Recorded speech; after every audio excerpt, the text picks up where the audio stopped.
નમસ્કાર ખેડૂત મિત્રો, ધ ગ્રેટ ફાર્મર નામની આ યુટ્યુબ ચેનલ ઉપર આપ સૌ મિત્રોનું હાર્દિક સ્વાગત છે.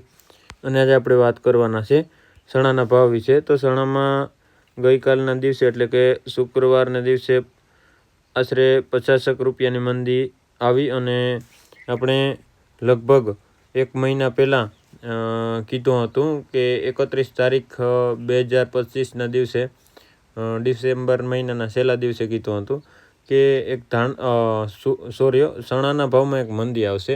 તો એ જ રીતે આ મંદી દેખાઈ રહી છે, જે આપ સૌ મિત્રોએ વિડીયો જોયો જ હશે કે આપણે એક આગળનું તારણ આપ્યું હતું કે ચણાના ભાવમાં એક મંદી આવશે. અને આપણે ધાણા, જીરું અને કપાસના ભાવના પણ વિડીયો અવારનવાર મૂકતા રહીએ છીએ અને કહેતા રહીએ છીએ કે એક મંદીની શક્યતાઓ છે. તો આપણે જીરાના ભાવમાં કીધું હતું, લગભગ આના આગળના વિડીયોમાં જ કીધું હતું. જો હું તમને દેખાડવા માગું કે આપણે અહીંયાથી કીધું હતું કે એક મંદી આવશે, તો એ જ રીતે પરફેક્ટ રીતે એક મંદી ચાલી રહી છે. અને ઘણા ખેડૂત મિત્રો મૂંઝાણા પણ હશે કે મંદી કેમ આવી. જીરાનું વાવેતર ખૂબ ઓછું છે, પાક પણ ખૂબ બગડ્યો છે, તો જીરાના ભાવમાં કેમ મંદી આવી. તો હું તમને એક પાકી રીતે તારણ આપું કે જ્યારે પણ એક વસ્તુ માઇન્ડમાં રાખવી, જ્યારે પણ ખેડૂત પડખે વસ્તુઓ છે ત્યારે એનો ભાવ વધતો નથી. જ્યારે વેપારીઓ પડખે એ વસ્તુ જાય છે એટલે તરત જ ભાવમાં ઉછાળો આવે છે.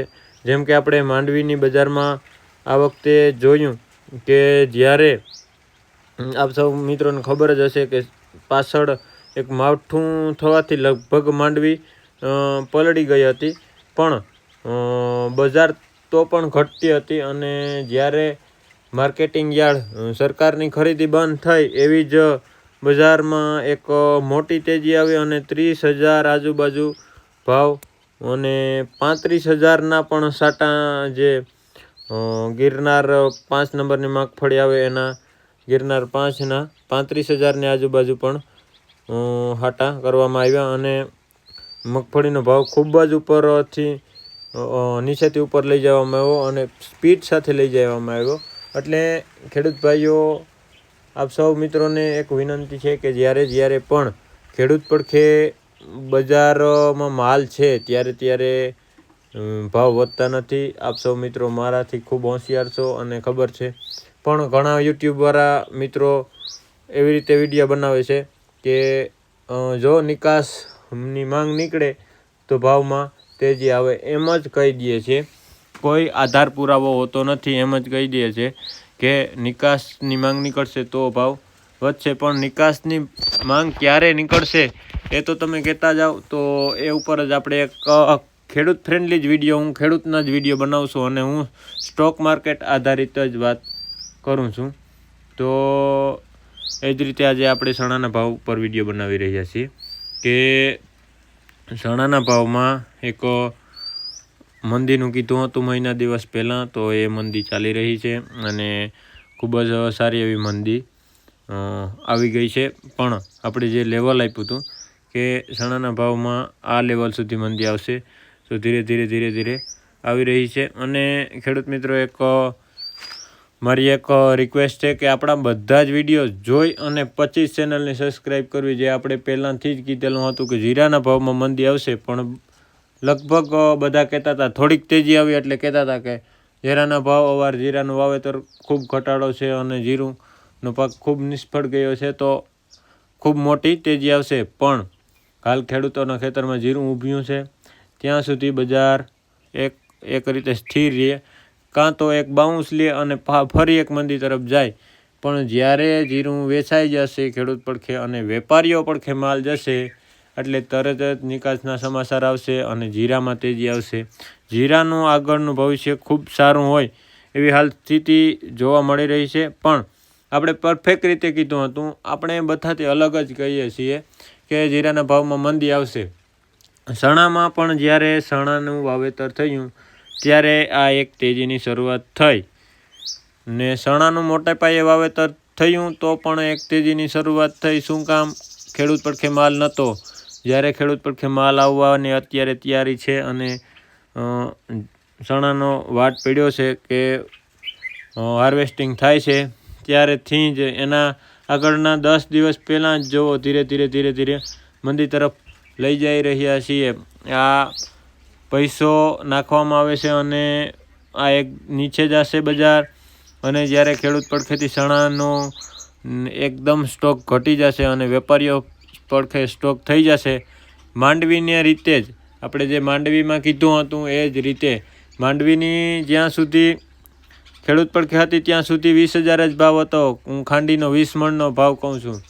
અને જેવી તરત જ જેવા યાર્ડો બંધ થયા, સરકારી ખરીદી બંધ થઈ, એના 10 જ દિવસમાં 20,000 થી 30,000ના ભાવ માંડવીમાં એક જ ઝટકે થઈ ગયા. અને હવે ભાવ ઘટતા પણ નથી. 33,000 હતા, ઘટી અને 30,000 આવ્યા. 30,000 આવી અને અટકી ગયા છે.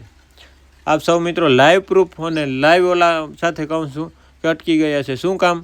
માંડવી તો પહેલાં પણ મગફળીનો સ્ટોક સારો હતો, તો કેમ ત્યારે ભાવ ન વધ્યા? જ્યારે ખેડૂત પડખેથી માલ નીકળી જાય છે ત્યારે જ માલની કિંમત થાય છે અને વેપારીઓ ભાવને વધારે છે. તે ઉપર આપણે પરફેક્ટ રીતે નજર કરી અને આપણે કહી દીધું હતું, આજથી ઘણા દિવસો પહેલાં જ કીધું હતું કે મગફળીની બજાર અહીંયાથી નીકળી તો ખૂબ તેજી સાથે નીકળશે. કીધું હતું કે નહોતું કીધું એ આપણા વિડીયોમાં છે જ. અને જીરાનું પણ છે અને ધાણાનું પણ છે. ધાણામાં તો આપણે પરફેક્ટ કીધું હતું કે 8,800 સુધી જશે અને જશે. પણ હવે ધાણાની પણ હાર્વેસ્ટિંગ ચાલુ છે, જીરાનું પણ હાર્વેસ્ટિંગ ચાલુ છે અને ચણાનું પણ વાટ ચાલુ છે.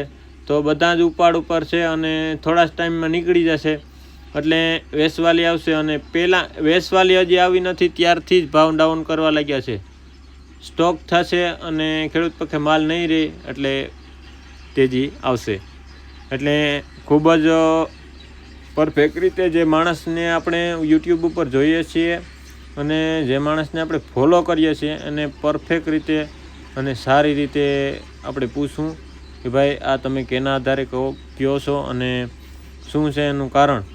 હું કહેવા માટે તો હું કહી દઉં કે નિકાસ થશે એટલે ચણાના ભાવમાં તેજી આવશે. તો ક્યારે આવશે એ કેમ નથી કહેતા? કોઈ ઘણા બધા વિડીયો બનાવે છે, હું એક થોડો બનાવું છું.